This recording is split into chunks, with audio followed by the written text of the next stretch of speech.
Our cooking lesson is about to begin, but first I've got a little history lesson for you.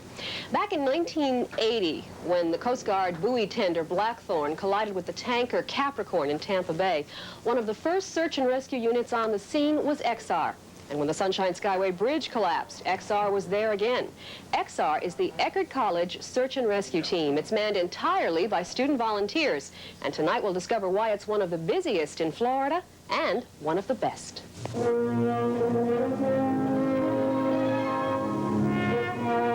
On Florida's Sun Coast, boating is a favorite pastime. But when foul weather or some other emergency comes up, a beautiful day on the Gulf or the Bay can quickly become a nightmare. Each weekend, the local Coast Guard gets as many as 40 distress calls, 40 emergencies requiring immediate response. With its current resources, there's no way the Coast Guard could handle them all without the help of its auxiliaries and with the help of EC-SAR.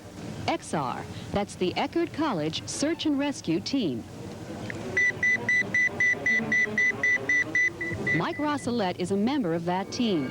He's a student volunteer on 24-hour-a-day call, always within 5 minutes of the EC-SAR Marina. Sherry August and Cindy Zano are also members of the EC-SAR team. Cindy is a boat captain on search and rescue missions, and Sherry works in the communications unit. You know, I always thought it was someone else that went out and rescued people and helped the community, and I never thought it could actually be me. Rescue to Eckerd College. Request to note there's smoke visible to the south. Roger.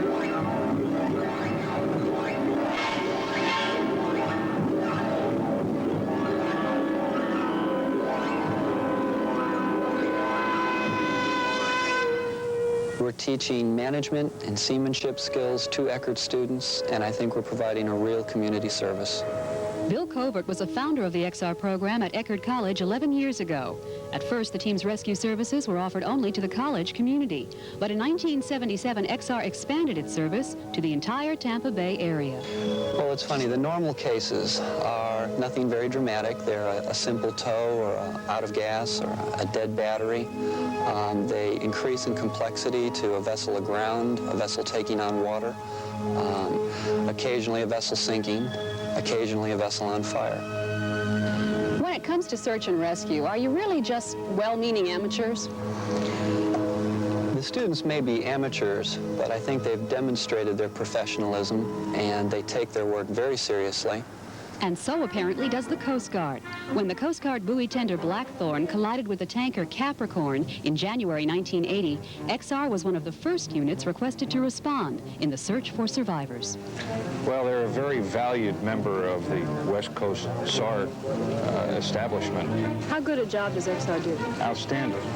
From the best of my knowledge, they have never failed to perform and have done some very, very difficult tasks in an exceptional manner.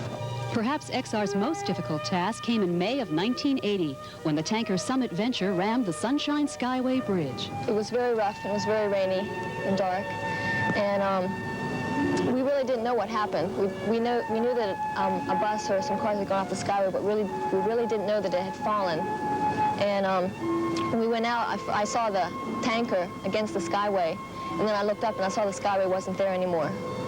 And after that, it was just, we went to work. We first went down, and our priority was to determine whether any survivors or not. And from the way the bus had gone down, there was very little chance. The topside was completely crushed. EC-SAR divers recovered 7 bodies from the wreckage. What goes through your mind when you're doing a grisly procedure like that? You wonder what you're doing down there. You try and look at everything as objectively as you can and realize that there's a job to be done. You get a sense of urgency. You realize that the situation, it's really important to get the bodies in, and you feel you're so busy and you have so much to do, you don't really have time to think. Being a member of the EC-SAR team involves considerable sacrifice. Each student volunteers 15 to 30 hours a week for training and service. Some of them have never been around boats before, but EC-SAR teaches them all the basic skills of seamanship and then some. When I came down here, I didn't know the port from the starboard side of the boat at all, nothing. You learn how to manage your time, you learn discipline, You get fantastic training.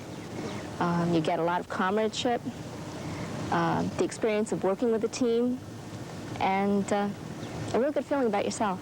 I think it's fantastic that the kids will do this and just on their own time.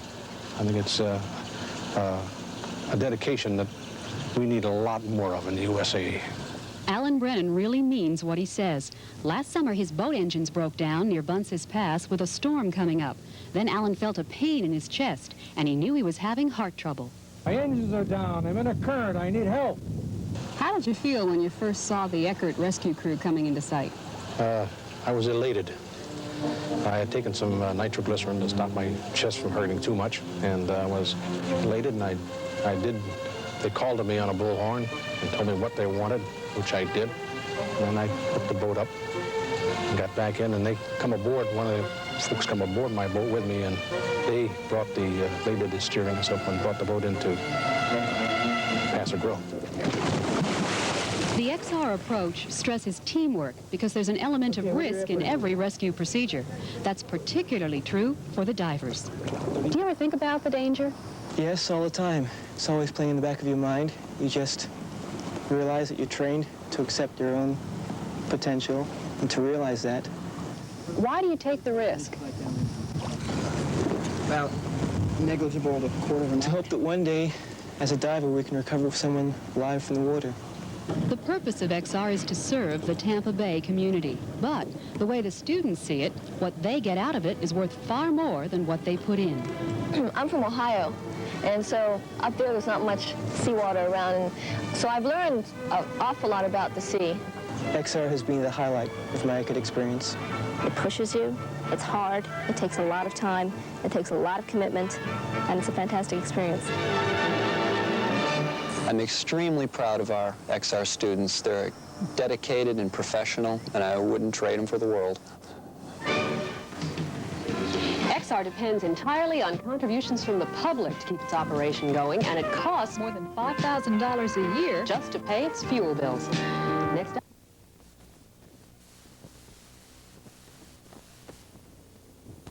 Safe and sound at home.